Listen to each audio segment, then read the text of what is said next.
Bismillah. Assalamualaikum warahmatullahi wabarakatuh. Pertama-tama, marilah kita panjatkan puji serta syukur kita kepada kehadirat Allah Subhanahu wa Ta'ala yang telah memberikan beribu-ribu kenikmatan sehingga kita dapat dengan keadaan sehat walafiat hingga saat ini. Tak lupa sholawat teriring salam kepada Nabi besar kita yakni Muhammad Sallallahu Alaihi Wasallam. Semoga di yaumil akhir nanti mendapat syafaatnya. Amin amin Allahumma amin. Pada kesempatan kali ini, saya akan membahas tentang pusat-pusat peradaban Islam di dunia. Baik, sebelumnya perkenalkan nama saya Nurtiawati dengan NIM 210220004. Prodi Pendidikan Islam Anak Usia Dini. Baik, langsung saja kita ke pembahasan. Dalam perkembangan penyebaran agama Islam, tak lepas dari peran kota-kota di dunia yang pernah dikuasai Islam pada masanya. Kota-kota tersebut terdapat peninggalan-peninggalan Islam yang masih terjaga sampai saat ini, misalnya taman kota, masjid, istana, bahkan benteng dan lain-lain. Dalam konteks peradaban, Islam menampilkan peradaban baru yang eksistensinya berbeda dengan sebelumnya. Islam telah melahirkan revolusi kebudayaan dan peradaban. Meskipun demikian, pengaruh lokal adalah proses alami yang tidak dapat dihindarkan. Akan tetapi, pengaruh ini justru memperkaya peradaban Islam itu sendiri. Berikut kota-kota yang menjadi pusat peradaban Islam, yaitu yang pertama, Mekah, yang kedua, Madinah, yang ketiga, Baghdad, yang keempat, Kairo, yang kelima, Damaskus di Syria, yang keenam, Kairawan, yang ketujuh, Isfahan di Persia, yang kedelapan, Istanbul, yang kesembilan, Delhi yang berada di India, yang kesepuluh, Andalusia berada di Spanyol, yang kesebelas, Transylvania, yang kedua belas, Aceh. Baik, yang pertama, Mekah Al-Mukarramah. Mekah merupakan tempat lahirnya agama Islam, di mana Nabi Muhammad SAW lahir dan memperoleh wahyu Al-Quran di kota Mekah. Awalnya, Mekah merupakan pusat peradaban jahiliyah. Di kota ini juga terdapat Ka'bah di Masjidil Haram yang merupakan kiblat umat Islam dalam sholat. Pada tahun 8 Hijriah atau 630 Masehi yang dikenal Fathul Makkah, yaitu terbukanya kota Makkah. Mekah menjadi pusat keagamaan umat Islam dunia. Mereka banyak berdatangan ke Mekah untuk haji dan umroh, serta memperdalam ilmu agamanya. Kemudian yang kedua, Madinah Al-Munawwarah. Membahas tentang letak peradaban Islam. Di sini kota Madinah pada awalnya bernama Yastrib. Dari Madinah, Nabi meneruskan perjuangan menyebarkan agama Islam. Di Madinah selama 13 tahun Nabi membina dan mengembangkan masyarakat Islam. Di kota ini pula terdapat Masjid Nabi yang terkenal dengan nama Masjid Nabawi. Pada zaman Rasul dan para Khulafaur Rasyidin maupun masa Umayyah dan Abbasiyah bahkan hingga sekarang. Kemudian yang kedua, awal peradaban Islam di Madinah. Peradaban Madinah berkembang ketika Nabi Muhammad SAW datang ke kota itu, di mana unta Nabi Muhammad SAW berhenti di suatu bidang lahan untuk pembangunan Masjid Nabawi. Pada saat itu, kaum muslimin melakukan berbagai aktivitasnya di dalam masjid ini, baik beribadah, memutuskan suatu perkara, jual beli maupun perayaan-perayaan. Tempat ini menjadi faktor pemersatu umat. Selanjutnya, kota ini menjadi pusat kekhalifahan sebagai penerus Nabi Muhammad SAW. Terdapat 3 khalifah yang memerintah dari kota ini, yakni Abu Bakar, Umar bin Khattab, dan Utsman bin Affan. Pada masa Ali bin Abi Thalib, pemerintahan dipindahkan ke Kufah di Irak karena terjadi gejolak politik akibat terbunuhnya Khalifah Utsman. Baik, yang ketiga di sini ada Baghdad. Nah, letak peradaban Islam di Baghdad. Baghdad didirikan pada tahun 762 Masehi oleh Khalifah Al-Mansur dari dinasti Abbasiyah. 754 sampai 755 Masehi. Satu ahli tim dibentuk untuk memilih sebuah bidang tanah yang cukup luas yang terletak pada Sungai Tigris dengan Sungai Efrat. Setelah mencari-cari daerah yang strategis untuk ibu kotanya, akhirnya pilihan jatuh pada daerah yang kemudian diberi nama Baghdad. Awal peradaban Islam di Baghdad. Sebelum membangun kota Baghdad tersebut, Al-Mansur telah mengadakan penelitian dengan seksama. Dia menugaskan beberapa orang ahli untuk mempelajari dan meneliti lokasi. Bahkan, ada beberapa di antara mereka yang diperintahkan tinggal beberapa hari di tempat itu. Pada manusia yang berbeda, kemudian para ahli itu melaporkan kepada khalifah tentara udara, tanah, dan lingkungan. Peninggalan kebudayaan di Baghdad. Pada masa Abbasiyah, di kota Baghdad juga berdiri akademi dan sekolah tinggi. Perguruan tinggi yang terkenal adalah Perguruan An-Nizamiyah, didirikan oleh Nizamul Mulk pada tahun 5 Hijriah, dan Perguruan Al-Mustansyiriyah yang didirikan oleh Khalifah Al-Mustansyir Billah pada abad 7 Hijriah. Dari Baghdad lahir karya-karya sastra yang indah. Dari kota indah lahir para ilmuwan, ulama, filsuf, dan sastrawan terkenal. Yang keempat, Kairo, yaitu di Mesir. Kota ini mula-mula diberi nama Al-Mansuriyah, dinisbatkan kepada Mansur al-Mu'izz lidinillah. Setelah Mu'izz sendiri sampai di Mesir, namanya diubah menjadi Qohiriyah Mu'izziyah. Wilayah dinasti Fatimiyah meliputi Afrika Utara, Sisilia, dan Syria. Kota Kairo mengalami puncak kejayaan pada masa Salahuddin al-Ayyubi. Dinasti Fatimiyah dapat ditumbangkan oleh dinasti Ayyubiyah yang didirikan oleh Salahuddin al-Ayyubi, seorang pahlawan dalam Perang Salib. Salahuddin tetap mempertahankan lembaga-lembaga ilmiah yang didirikan oleh dinasti Fatimiyah, tetapi mengubah orientasi keagamaannya dari Syiah menjadi Ahlus Sunnah. Kekuasaan dinasti Ayyubiyah di Mesir diteruskan oleh dinasti Mamalik. Dinasti ini mampu mempertahankan pusat kekuasaannya dari serangan bangsa Mongol dan bahkan dapat mengalahkan tentara Mongol di Ain Jalut di bawah pimpinan Baybars yang berkuasa dari tahun 1260 sampai 1277 Masehi. Pada tahun 1517 Masehi, dinasti Mamalik dapat dikalahkan oleh dinasti Utsmani di Turki, dan sejak saat itu Kairo hanya dijadikan sebagai ibu kota provinsi di kerajaan Utsmani. Baik, yang kelima, Damaskus di Syria. Letak peradaban Islam di Damaskus. Damaskus ini pada zaman sebelum Islam adalah ibu kota kerajaan Romawi Timur di Syria. Damaskus merupakan kota lama yang dibangun kembali pada zaman Daulah Bani Umayyah dan dijadikan ibu kota negara sejak pemerintahan Muawiyah bin Abi Sufyan, Khalifah pertama Bani Umayyah. Awal peradaban Islam di Damaskus. Dalam masa pemerintahannya, Al-Walid melakukan perubahan ekologi di kota Damaskus. Terdapat kebijakan mata uang Arab yang dilakukan oleh Abdul Malik bin Marwan menjadikan ekonomi dinasti Umayyah berkembang lebih baik, sehingga pendapatan negara melimpah.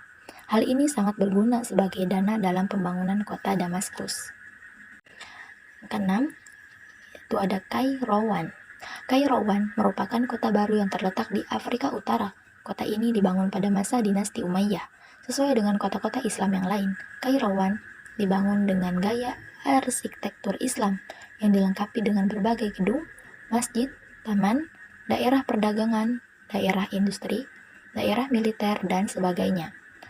Kota Kairouan didirikan salah seorang sahabat Nabi, yaitu Uqbah bin Nafi radhiyallahu anhu, tahun 50 Hijriah.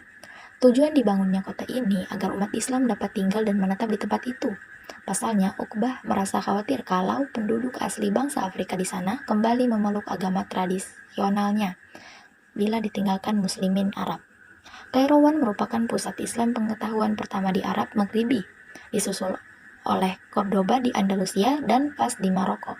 Kairouan mempunyai peranan penting dalam penyebaran dan pengajaran agama Islam, sesuai dengan harapan ketika pembangunan kota ini, yaitu untuk mengajak penduduk Afrika memeluk Islam. Kemudian yang ketujuh, Isfahan di Persia. Kota Isfahan merupakan ibu kota kerajaan Safawi. Kota Isfahan merupakan kota tua yang didirikan oleh Yazdajir yang merupakan raja Persia. Kota Isfahan ini dikuasai Islam tahun 19 Hijriah atau 640 Masehi pada masa Umar bin Khattab. Kota ini terletak di atas kota Zandah. Kota Isfahan sekarang masuk dalam wilayah Iran. Pada tahun 625 Hijriah atau 1228 Masehi terjadi pertempuran besar di Isfahan. ketika tentara Mongol menyerbu negeri-negeri Islam dan menjadikan Isfahan sebagai salah satu bagian wilayah kekuasaan Mongol itu. Sebagai ibu kota, disinilah tempat berkembangnya kebudayaan Turki yang merupakan perpaduan bermacam-macam kebudayaan. Ada beberapa peninggalan kebudayaan Persia yaitu perbendaharaan kota, ilmu pengetahuan, para sarjana, dan jejak dalam kebudayaan Arab. Kemudian yang ke-8, Istanbul di Turki. Kota Istanbul merupakan ibu kota kerajaan Turki Utsmani. Awalnya merupakan ibu kota kerajaan Romawi Timur dengan nama Konstantinopel. Konstantinopel sebelumnya sebuah kota bernama Bizantium, kemudian diganti dengan nama Konstantinopel oleh Kaisar Konstantin, yaitu Kaisar Romawi Timur. Konstantinopel jatuh ke tangan Islam pada masa dinasti Turki Utsmani di bawah pimpinan Sultan Muhammad II yang bergelar Muhammad Al-Fatih pada tahun 1453 dan dijadikan ibu kota kerajaan Turki Utsmani. Kemudian yang ke-9, Delhi, yaitu yang berada di India. Delhi merupakan ibu kota kerajaan Islam India sejak tahun 608 Hijriah atau 1211 Masehi. Sebagai ibu kota kerajaan Islam, Delhi menjadi pusat kebudayaan dan peradaban Islam di anak benua India. Delhi ini terletak di sebelah sungai Jamna. Mula-mula Delhi dikuasai Islam, ditaklukkan oleh Qutb ad-Din Aibak tahun 602 Hijriah atau 1204 Masehi. Oleh Qutb ad-Din Aibak dijadikan ibu kota kerajaan Islam Mongol. Kota Agra itu pula untuk pertama kalinya menjadi ibu kota kerajaan Mongol. Ketika Zahiruddin Babur mengalahkan dinasti Lodi, Raja Mongol Shah Zehan pada tahun 1628 sampai 1658 mendirikan kota Jahanabad.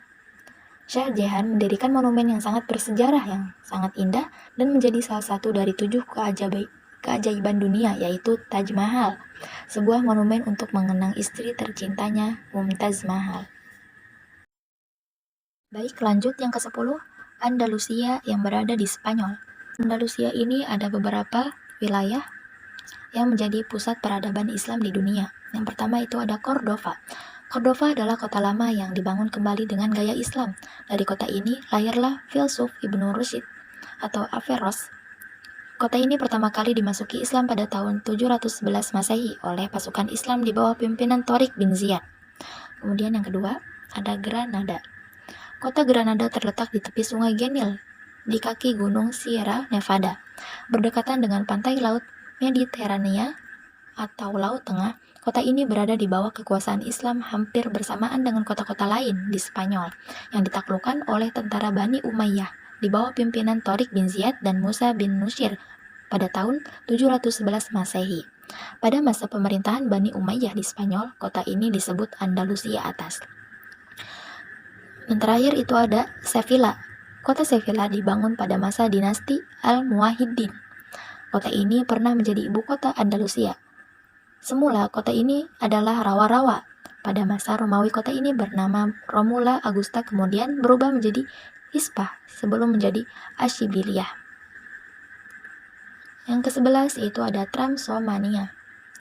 Transylvania ini ada 2 wilayah, yaitu yang pertama ada Samarkand dan yang kedua ada Bukhara. Samarkand berada di sebelah sungai As-Sagdad.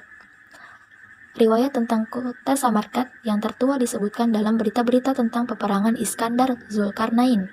Dalam beberapa catatan disebutkan bahwa kota Samarkand beberapa kali diduduki oleh Iskandar ketika ia dan pasukannya berperang melawan Spitamenes. Akan tetapi, menurut riwayat-riwayat tertua dalam bahasa Arab, Iskandarlah yang mendirikan kota Samarkand. Kemudian ada Bukhara. Bukhara diperkirakan sudah ada sebelum Islam. Kota ini sudah ada ketika Iskandar Zulkarnain datang ke sana. Pengaruh Persia sangat menonjol pada bangunan-bangunan kuno. Demikianlah pula pengaruh Cina. Sebelum Islam datang ke Bukhara, penganut agama Buddha cukup banyak. Berulang kali umat Islam mengadakan ekspedisi ke wilayah Bukhara ini. Akan tetapi mengalami kegagalan. Barulah pada masa dinasti Abbasiyah yang berpusat di Baghdad, menyerahkan urusan pemerintahan ke Samarkand dan Bukhara. Dan terakhir, Aceh. Aceh mewakili pusat dunia Islam di Asia Tenggara. Pada masa kejayaannya, Aceh merupakan pusat peradaban di wilayah dunia Islam bagian timur, yaitu Asia Tenggara. Bahkan, Aceh merupakan pintu transmisi jalur perjalanan penyebaran Islam ke seluruh wilayah. Aceh terkenal dengan sebutan Serambi Mekah. Aceh merupakan pintu gerbang masuknya Islam ke seluruh wilayah Nusantara. Di Aceh pernah berdiri kerajaan-kerajaan Islam yang pertama, yaitu Kerajaan Perlak, Kerajaan Samudra Pasai, dan Kerajaan Aceh Darussalam. Baik, kesimpulannya di sini, peradaban-peradaban Islam yang telah dialami di daerah Uang menjadi pusat-pusat peradaban Islam di dunia Islam memiliki kontribusi besar dalam berbagai bidang seperti pendidikan dan ilmu pengetahuan, politik dan pemerintahan, ekonomi, dan arsitektur. Peradaban dalam bidang pendidikan dan ilmu pengetahuan di kota Baghdad memiliki perpustakaan yang dipenuhi dengan beribu-ribu ilmu pengetahuan yang bernama Bait al-Hikmah. Perguruan Mustansyiriyah serta para ilmuwan yaitu Al-Khwarizmi, Al-Kindi, Al-Razi, Al-Farabi, Abu Hanifah, Asy-Syafi'i, Ahmad bin Hanbal, Al-Ghazali, Abd al-Qadir Al-Jilani, Ibn Muqaffa, dan lain-lain. Peradaban dalam bidang politik dan pemerintahan di Kairo dengan pelaksanaan 3 kebijaksanaan besar, yaitu pembaharuan dalam bidang administrasi, pembangunan ekonomi, dan terakhir toleransi beragama. Kota-kota yang menjadi pusat pemerintahan Islam terdapat masjid-masjid yang menjadi bukti kota itu menjadi pemerintahan Islam dan membuktikan bahwa Islam sangatlah kuat pada masanya dengan bukti kota-kota besar di Eropa. Eropa sendiri bisa dikuasai Islam bahkan menjadi pusat ilmu pengetahuan, ekonomi, arsitektur, dan politik. Sekian pemaparan materi dari saya.